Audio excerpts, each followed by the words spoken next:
Hey friends, Baahubali the torch bearer నేనైతే ఇవాళతో full episodes అయితే complete చేయడం జరిగిందనమాట.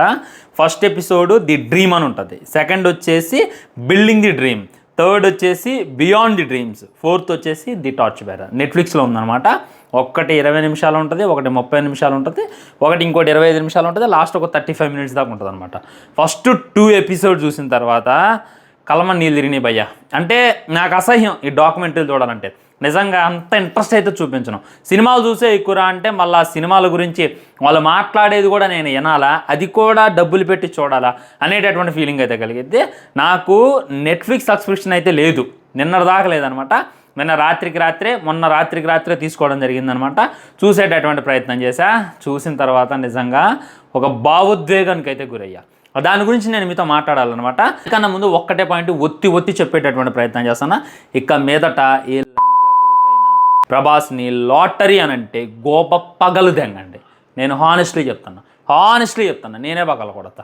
నా కొడకలారే ఎవడైనా ఇది లాటరీరా, ప్రభాస్ అన్నకి ఏదో లాటరీ దొరికిందిరా అని చెప్పి వాగుతారు కదా. ఆ నా కొడుక్కి డైరెక్ట్గా ఈ బాహుబలి ది టార్చ్ బ్యారర్ నెట్ఫ్లిక్స్లో ఉంటుందిరా రివ్యూ, కానీ ఎగర డబ్బులు లేకపోతే చెప్పు, నేను ఓటీపీ చెప్తా, పోనీ నా దాని నుండి చూసిన తర్వాత ఈ వాగుడవురా అనేటటువంటిది వాడికైతే తెలియజేయండి. అది లాటరీ కాదు, అది హిస్టరీ కాదు, దానికి మించి అనేటటువంటిది గుర్తుంచుకునేటటువంటి ప్రయత్నం చేయండి. ఎందుకంటే భయ్య ఎంత హార్డ్ వర్క్ ఉందో తెలుసా, దీని వెనక ఎంత ఇది ఉందో తెలుసా. రాజమౌళి గారు ఏంది, కీరవాణి గారు ఏంది, ప్రొడ్యూసర్ గారు ఏంది, ప్రభాస్ ఏంది, అనుష్క ఏంది, రానా ఏంది, వామ్మో ఎవ్రీ ఆర్టిస్ట్ పడినటువంటి కష్టం చూస్తుంటే నిజంగా కళ్ళమ్మటి అయితే నీళ్ళు తిరిగినాయి అనమాట.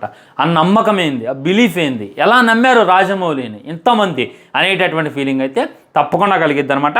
మళ్ళీ చెప్తున్నా, ఇది లాటరీ కాదు, ఇది హిస్టరీ కాదు, దానికి మించి ప్రాణం పెట్టిండు అనేటటువంటిది చాలా అంటే చాలా చిన్న పదం అయిపోద్ది. ఒకసారి ప్రభాస్ అన్న లిక్స్ని అబ్జర్వ్ చేయండి. ఇక్కడ పడుకుండు కదా, తనేమి ఏసీ గదుల్లో పడుకోలేదు, బయట సన్లైట్లోనే పడుకుండు. మీ మొహాలకు మీరు పడుకోలేస్తారా, ఒక్కసారి బాగా ఎండ పడుతుంటే బయటికి కూడా పోలేరు మీరు. అలాంటిది అంత ఎండలో కూడా అలా బెడ్ మీద పడుకొని ఒకసారి కాళ్ళు జాగ్రత్తగా అబ్జర్వ్ చేయండి. కాళ్ళన్నీ వాసిపోయినాయి, మొత్తం నల్లగా అయ్యి స్పెల్లింగ్ లైక్ వాప్ అనేటటువంటిది వచ్చింది. మీరు జాగ్రత్తగా చూడండి.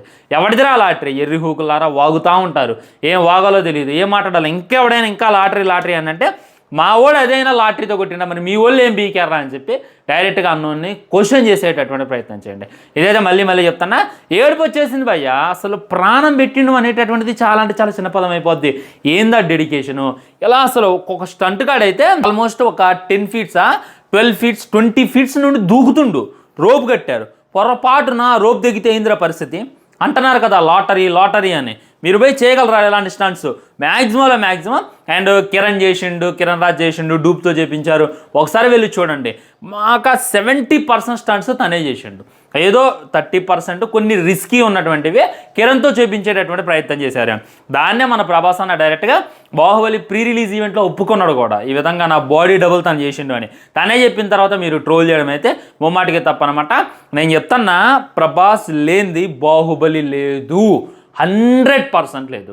ఒకవేళ ఆ రోజు మన రెబల్ ఏందో డబ్బింగ్ వర్క్లో ఉన్నంట మన ప్రభాస్ అన్న, అప్పుడు రాజమౌళి గారు కాల్ చేసి మనం బాహుబలి అనేటటువంటి సినిమా తెద్దాం, దానికి నువ్వు 5 సంవత్సరాలు డెడికేషన్ నాకు ఇచ్చేయాలి, కావాలంటే బాడీ పెంచాలి, బాడీ తగ్గించాలి, హార్స్ రైడింగ్ చేయాలి, రిస్కీ స్టంట్స్ చేయాలి, చాలా అంటే చాలా డెడికేట్ పెట్టాలి. నువ్వు ఈ 5 సంవత్సరాలు నువ్వు సంవత్సరానికి 2 సినిమాలు తీసుకున్నా 10 సినిమాలు తీసేసుకోవచ్చు. కానీ అవన్నీ పక్కన పెట్టి నేను నీకు 2 అంటే 2 సినిమాలు అప్పు చెప్తా అని చెప్పి అప్పుడు రాజమౌళి కాల్ చేసి చెప్పిన తర్వాత 5 సంవత్సరాల నీకు ఇచ్చేయాలా, వామ్మో అంత వద్దులే డార్లింగ్, డ్రాప్ అయిపోదాంలే అని అంటే ఇప్పుడు బాహుబలి అనేటటువంటిది ఉండేది కాదు. ఇదైతే మీరు గుర్తుంచుకునేటటువంటి ప్రయత్నం చేయండి. సెకండ్ ఆప్షన్ లేదు అక్కడ. ఆయన కథ కూడా లైక్ మన రాజమౌళి గారి తండ్రి కూడా కథ రాసేటప్పుడే ఆయన ప్రభాస్ని మైండ్లో పెట్టుకొని రాసుకున్నంట. అక్కడ ప్రభాస్ గ్రీన్ సిగ్నల్ ఇచ్చిన తర్వాతే ఇక్కడ రానాని కలవడం జరిగింది, అనుష్కాని కలవడం జరిగింది, సత్యరాజ్ గారిని కలవడం జరిగింది, ఇంకా చాలామంది శివగామిని, వీళ్ళందరినీ కూడా సెకండ్ విజేషన్ అనేటటువంటిది మళ్ళీ మీరైతే గుర్తుంచుకునేటటువంటి ప్రయత్నం చేయండి. అది లాటరీ కాదు, అది హిస్టరీ అనేటటువంటిది మళ్ళీ చెప్తాను అనమాట. ఓకే, దీని గురించి మాట్లాడుకున్నట్లయితే ఎలా అనిపించిందంటే భయ్య, ఇందులో అన్నీ ఉన్నాయన్నమాట. ఫన్ కాడ ఫన్ ఉంది, ఎమోషన్ కాడ ఎమోషన్ ఉంది. ఫస్ట్ నాకు బాగా హైలైట్ అనిపించింది దాని గురించి మాట్లాడతా చూడండి. నెగిటివిటీ, భయంకరమైనటువంటి నెగిటివిటీ వచ్చిందంట. అసలు మిక్స్డ్ టాక్ కూడా కాదంట, డే 1 శుక్రవారం అయితే సినిమా రిలీజ్ అయింది. శుక్ర శని చూసుకున్నట్లయితే భయంకరమైనటువంటి నెగిటివ్ టాక్. ఎలా తిడుతున్నారంటే అలా తిడుతున్నారు. మీకేంద్ర అంత ఓవర్ కాన్ఫిడెన్స్, మీరు ఎలా తీయగలరా అని చెప్పి పబ్లిక్ టాక్ ఇదేంది. మొత్తం బాలీవుడ్లో బాగానే ఆడుతుంది, వేరే వేరే చోట్ల ఇండియా మొత్తం బాగానే ఆడుతుంది. కానీ మనం తెలుగు రాష్ట్రాల్లో చూసుకున్నట్లయితే పీక్ నెగిటివిటీ నడుస్తుంది. అందరూ రాజమౌళిని తిట్టడం, ప్రవాసం తిట్టడం, అసలు ఏంది ఎంత ఓవర్ కాన్ఫిడెన్స్ వీళ్ళు కుడిసిపోయారు. భయంకరమైనటువంటి ఫ్లాప్. ఇంత ఫ్లాప్ అసలు మీరు చూసుండరు. సినిమాకి 200 కోట్లు పెట్టారు అప్పటికే. సో ఇలాంటి ఫ్లాప్ అయితే మీరు చూసుండరు. మీరు అయిపోయారు, మీ జీవితం అయిపోయింది, మీరు కొలాప్స్ అయిపోయారు అని చెప్పి అందరూ పబ్లిక్ టాక్ ఇవ్వడం, న్యూస్ ఛానల్స్ కూడా ఎక్కేయడం అయితే మొదలుపెట్టాయి అనమాట. అది చూసిన తర్వాత రాజమౌళి గారి వైఫ్ డిప్రెషన్లోకి వెళ్ళిపోయిందంట. అసలు ఏం చేయాలి, నాకు మణికొండలో చిన్న ల్యాండ్ ఉంది, ఇంకా దాన్ని అమ్మడం తప్ప నా దగ్గర వేరే ఆప్షన్ లేదు, మా కెరియర్లన్నీ కూడా కొలాప్స్ అయ్యాయి, ఇన్ని రోజులు ఇన్ని సినిమాలు తీసి సంపాదించుకున్న ప్రతిదీ కూడా ఒక్క దెబ్బకు పోయింది, అసలు మేము చాలా జాగ్రత్తగా తీసామే, ఎక్కడ మిస్లీడ్ అయింది, ఇంత నెగిటివిటీ ఎందుకు వస్తుంది, అరే బాలీవుడ్ వాళ్ళు హిందీ వాళ్ళు మాకు నచ్చిందిరా అంటున్నారు, మీకేం పుట్టిందిరా అనేటటువంటి డిప్రెషన్లోకి తెలిపారంట. ప్రభాస్ అన్న కూడా అసలు ఒకసేపు ఇదైపోయిందంట. అండ్ ప్రొడ్యూసర్ గారైతే అన్నిటి నవ్వుతుందంట. ఆయన దగ్గరికి వెళ్ళి సార్ అలా ఎలా అంటే నవ్వుతుందంట. మరి ఆయనకి రీచ్ అవుతుందో లేదా అనేటటువంటి టెన్షన్ నేను పడ్డా అని చెప్పి రాజమౌళి గారు చెప్తున్నప్పుడు నా కళ్ళమ్మ నీలాగలేదు భయ్యా, సీరియస్లీ. ఎందుకంటే అప్పుడు మనకేం పెద్ద యూట్యూబ్ ఛానల్ లేదు. అలాంటిది అంత నెగిటివిటీ, అది ఇప్పుడు సోషల్ మీడియా ఉంది, అదే సినిమా ఇప్పుడు రిలీజ్ అయిన ఇంకా భారీగా నెగిటివిటీ చేసేవాళ్ళు కదా అనేటటువంటిది మనమైతే గుర్తుంచుకునేటటువంటి ప్రయత్నం చేయాలి. భయంకరమైనటువంటి నెగిటివిటీ. అంత నెగిటివ్లో కూడా బాహుబలి సినిమా గురించి ఇండస్ట్రీ నుండి ఎవరైనా ట్వీట్ చేశారు, ఎవరైనా మాట్లాడారు అంటే వన్ అండ్ ఓన్లీ ఎన్టీఆర్ అన్న. ఒకసారి ట్వీట్ చూడండి. ఎన్టీఆర్ అన్న బాహుబలి సినిమా అనేటటువంటిది చరిత్రని తిరగరాసిద్ది, చరిత్రలో నిలిచిపోద్ది అనేటటువంటి ట్వీట్ వేసిండు. ఇంకా ఇండస్ట్రీ పెద్దలు సైతం సినిమాకి నెగిటివ్ ఇచ్చారు. ఎవరు అనేటటువంటిది నేను మీకు స్పెషల్గా చెప్పాల్సిన అవసరం వల్ల ఇంకో వీడియోలో డిస్కషన్ చేసేటటువంటి ప్రయత్నం చేస్తాను. అది చెప్పిన తర్వాత నాకైతే ఆగలేదనమాట. అసలు ఇప్పుడు దాకా తెచ్చినటువంటి డబ్బులు ఏంది, వాటి సంగతి ఏంది. ఓకే బయట ఆడుతుంది, బయట ఆడినంత మాత్రం డబ్బులు వచ్చాయో, ఓన్లీ మన తెలుగు రాష్ట్రాల్లో భయంకరంగా ఆడాలి, అప్పుడు అన్ని డబ్బులు వస్తాయి అనేటటువంటిది వాళ్ళకు ఉన్నటువంటి ఆలోచన. సో కట్ చేస్తే శనివారం శుక్రవారం పీక్ నెగిటివిటీ నడిచింది. ఎగ్జాక్ట్లీ సండే చూసుకున్నట్లయితే టాక్ అయితే మారిపోయింది. నిజంగా ఇలాంటిది ఏ సినిమాకి కూడా జరగదు అనేటటువంటిదే నాకున్నటువంటి గట్టి ఉద్దేశం భయ్య. అప్పుడు టికెట్ రేట్ ఎంతో తెలుసా, 200, 250 రూపాయలు ఐమాక్స్లో. నార్మల్ సింగిల్ స్క్రీన్లో చూసుకున్నట్లయితే 150, 150 ఇవే రేట్స్. 200కి మించి అయితే లేదు. సో వీళ్ళు సినిమాకు చూసుకున్నట్లయితే 200 కోట్ల పెట్టుబడి అయితే పెట్టారు. సినిమా ఈజీగా మొత్తం ఓల్ వైడ్ ఆడే అటు ఇటుగా కనీసం ఒక 300 కోట్లు వసూలు చేస్తే చాలా అనేటటువంటి ఇత్తు అయితే వీళ్ళైతే ఉన్నారు. కానీ కట్ చేస్తే సినిమా ఆదివారం టాక్ మారిపోయింది, దాని కథ మారిపోయింది. అంటే ఫస్ట్లో జీర్ణించుకోలేకపోయారు.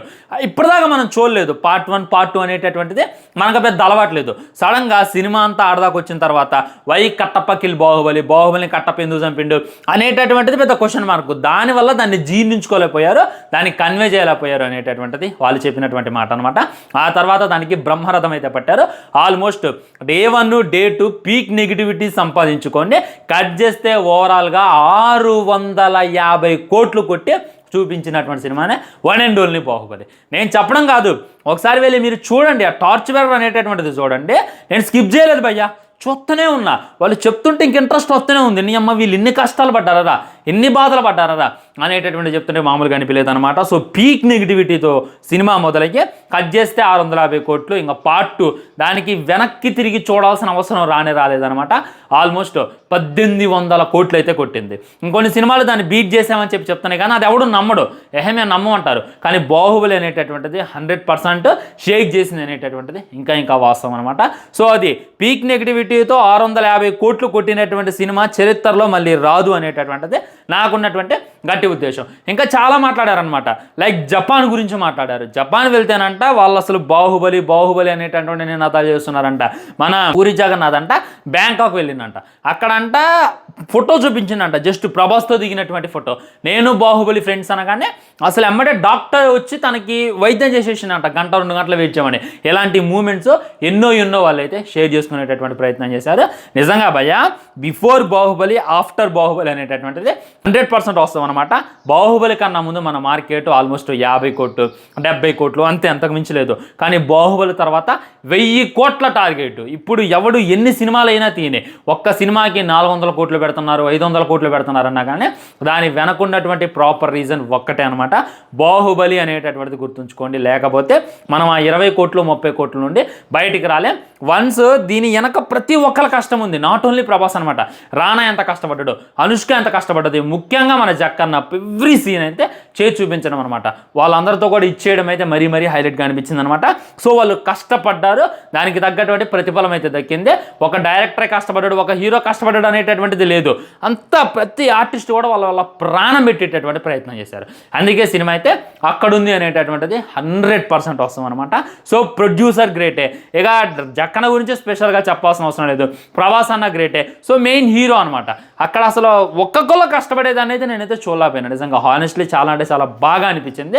డెఫినెట్లీ వెళ్ళండి, నెట్ఫ్లిక్స్లో చూసేటటువంటి ప్రయత్నం చేయండి. చూసిన తర్వాత మీకు పిచ్చిగా నచ్చకపోతే నన్ను అడగండి. ఉంటా మరి. ఛానల్ని సబ్స్క్రైబ్ చేసుకొని వీడియో లైక్ చేయండి, వీడియో దగ్గర షేర్ చేయండి. తర్వాత ఓజీ గురించి మాట్లాడతా. Bye bye.